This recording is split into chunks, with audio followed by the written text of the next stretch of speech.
Hello everyone, let's learn and grow class में आप सभी का स्वागत है। इस वीडियो में हम डिस्कस करने वाले हैं 6th स्टैंडर्ड की हिस्ट्री का लेसन नंबर 2 आखेट खाद्य संग्रह से भोजन उत्पादन तक। ये चैप्टर हमने ऑलरेडी स्टार्ट कर दिया है एंड अप्रॉक्सीमेटली चैप्टर ख़त्म होने वाला है। ठीक है, तो जिसने पहले के वीडियोस नहीं देखे हैं जाके देख लेंगे। तो चैप्टर बहुत इंपॉर्टेंट है सीटेट के लिए, केवीएस एनवीएस के लिए, और एनसीईआरटी का हिंदी का सॉल्यूशन तो बहुत कम ही मिलता है, राइट। तो इसके लिए भी ये बहुत ज़्यादा इम्पॉर्टेंट है। तो चलिए स्टार्ट करते हैं। आज हम स्टार्ट करेंगे एक नवीन जीवन शैली। तो जो भी थे हमारे खाद्य संग्राहक जो लोग थे, ठीक है, उन्होंने अपनी नवीन जीवन शैली कैसे स्टार्ट की, है ना। तो देखो, जब हम किसी पौधे के बीज को बोते हैं ना, तो हम देखेंगे कि उसको विकसित होने में बहुत टाइम लगता है ना। बड़ा होने में बहुत टाइम लगता है।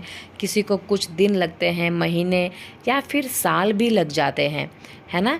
तो इसलिए जब लोग पौधे उगाने लगे ना, तो उनकी देखभाल करने के लिए उन्हें एक ही जगह पर लंबे समय तक रहना पड़ता था, है ना। ऐसा तो है नहीं कि आज बीज बोया तो वो कल पक जाएगा, है ना, और काट के फिर खा पी के ख़त्म हो जाएगा। ऐसा तो नहीं है। किसी भी चीज़ को उगने में और पकने में कम से कम 3 से 6 महीने तो लगते ही लगते हैं, है ना। तो ये इनको पेड़ पौधे के लिए, उनकी परवरिश करने के लिए उनको एक ही जगह पर लंबे समय तक रहना पड़ता था। ओके, तो बीज बोने से लेकर फसल पकने तक वो एक ही जगह पर रहते थे।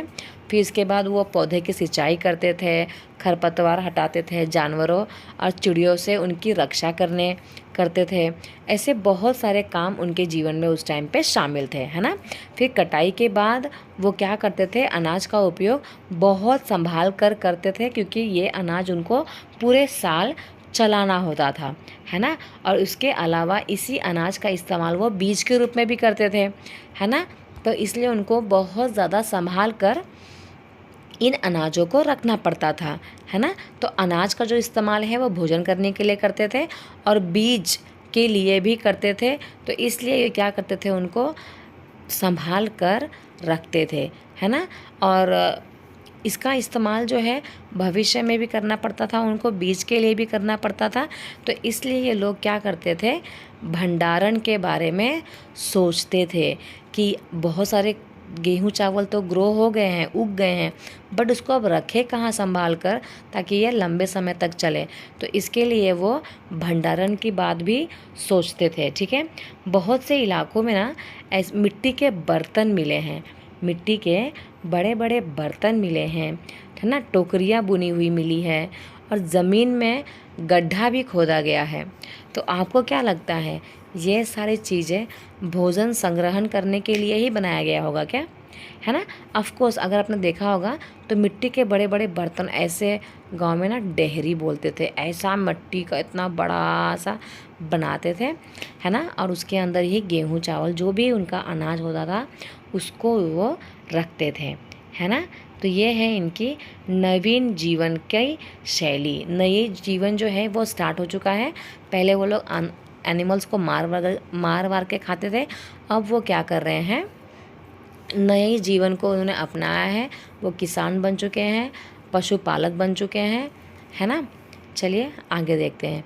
अब जो जानवर होते हैं वो एक चलते फिरते खाद्य भंडार है ना। अब जानवर जो है वो चलते फिरते खाद्य भंडार कैसे बन जाएंगे, तो जो जानवर होते हैं वो बच्चे देते हैं, और बच्चे देने की वजह से उनकी जो संख्या होती है वो बढ़ती रहती है ना। अगर हम जानवरों की देखभाल बहुत अच्छी तरीके से करें तो उनकी संख्या जो है ना वो बढ़ती ही रहेगी, है ना। और साथ ही में उनसे हमें क्या मिलेगा, दूध भी प्राप्त होगा। और जो दूध है वो भोजन का एक अच्छा स्रोत है ना। उससे हमें कैल्शियम वगैरह में मिल जाता है और खाने में भी काफ़ी टेस्टी लगता है ना। यही नहीं, जानवरों से हमें मांस भी मिलता है।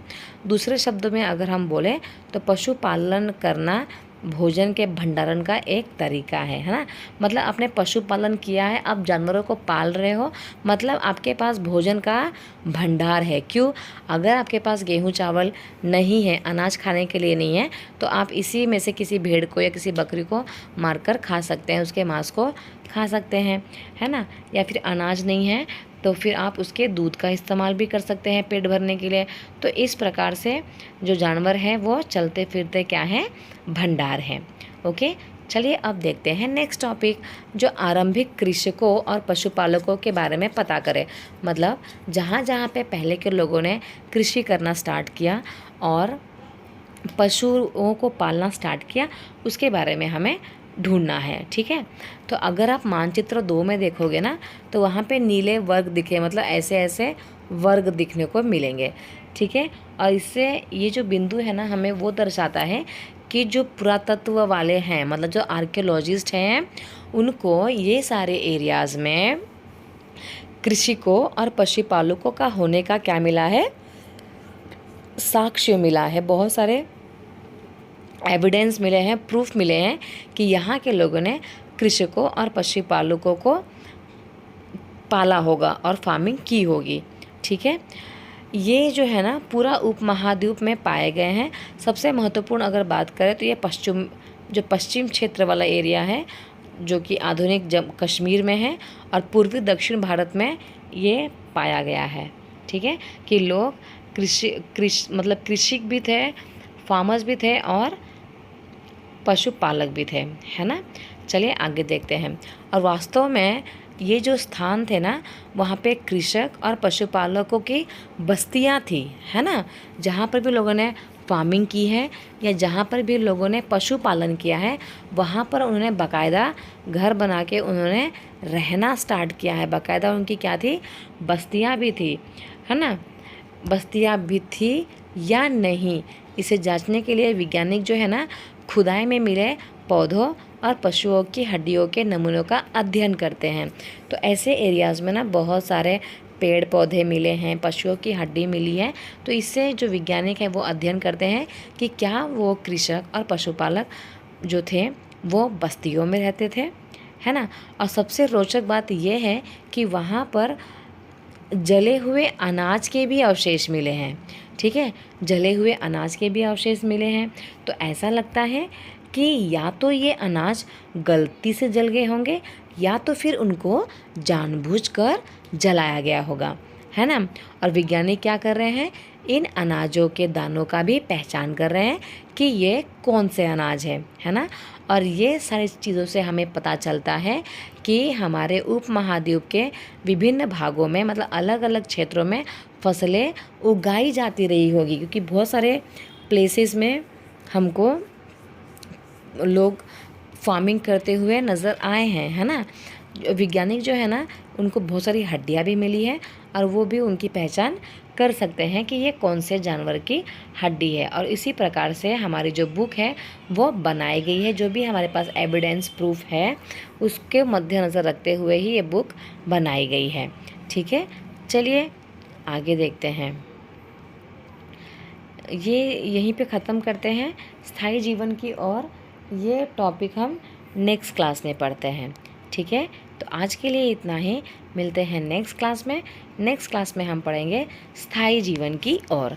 तो वीडियो अच्छा लगे चैनल को सब्सक्राइब कर लीजिएगा, लाइक कमेंट शेयर ज़रूर कीजिएगा। Thank you so much everyone.